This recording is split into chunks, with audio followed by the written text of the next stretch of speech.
మనం ఒక జాతీయ ప్రాముఖ్యమైన విషయం గురించి మాట్లాడటానికి మనం కూర్చున్నాం.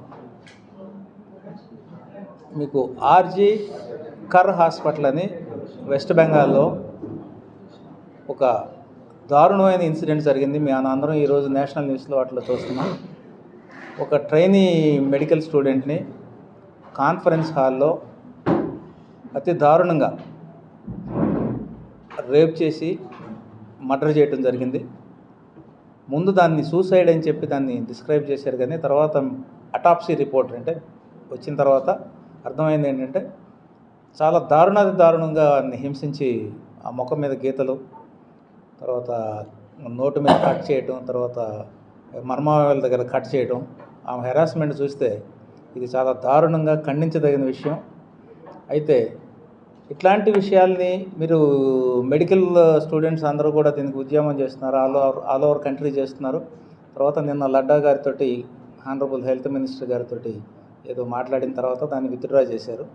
బట్ ఈ ఇష్యూని ఇంతటితో వదలకూడదనే విషయం మీతో మాట్లాడటానికి నేను పిలిచాను. ఇప్పుడు ఇట్లాంటి ఇష్యూస్ గవర్నమెంట్ హాస్పిటల్లోనే జరుగుతున్నాయా, ప్రైవేట్ హాస్పిటల్లో కూడా జరుగుతున్నాయా?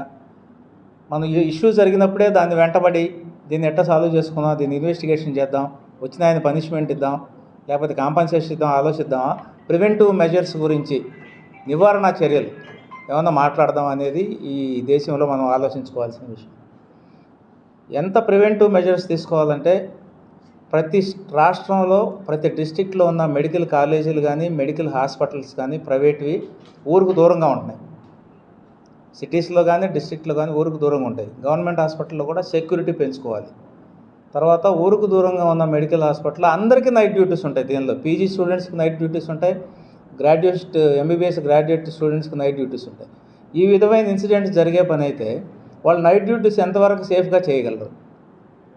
మనం ప్రజలందరికీ వాళ్ళు ప్రాణదాతలాగా పనిచేస్తుంటే వాళ్ళకి మనం ఇచ్చే ట్రీట్మెంట్ ఇదేనా? కాబట్టి దీనికి ప్రివెంటివ్ మెజర్స్ ఏం చేయాలనేది గవర్నమెంట్ ఆలోచించాలి.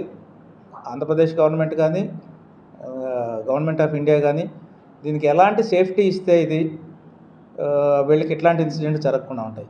ఇది నాన్ వైలెంట్ ఇష్యూ అయిపోయింది అని అనుకుంటున్నాం, కానీ వైలెంట్ ఇష్యూ అయిపోయింది ఇప్పుడు మొన్నటిదాకా. సో దీన్ని ఎంతవరకు ప్రివెంట్ చేయగలం అనేది మెజర్స్ చూడాలి ప్రభుత్వాలు.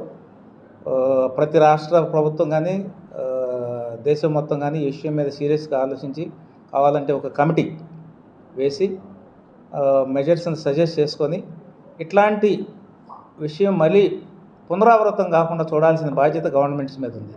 దీనివల్ల డాక్టర్స్, ట్రైనీ డాక్టర్స్, ఉన్న డాక్టర్స్, నైట్ డ్యూటీ చేసే డాక్టర్స్కి ఉన్న మనోధైర్యం కోల్పోవటమే కాకుండా మనం ట్రీట్మెంట్ తీసుకున్న మనకు కూడా మోరల్ రెస్పాన్సిబిలిటీ ఉంది.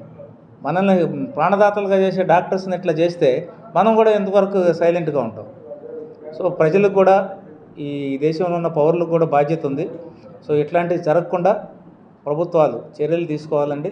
దీన్ని టెక్నికల్గా తీసుకుంటారా, తర్వాత సెక్యూరిటీని బీఫ్ ఆఫ్ చేస్తారా, లేకపోతే వాట్ కైండ్ ఆఫ్ మెజర్స్ తీసుకుంటే ఈ మనం నివారించవచ్చు అనే విషయాన్ని గవర్నమెంట్ ఆలోచించేయాలనేది నా మనవి.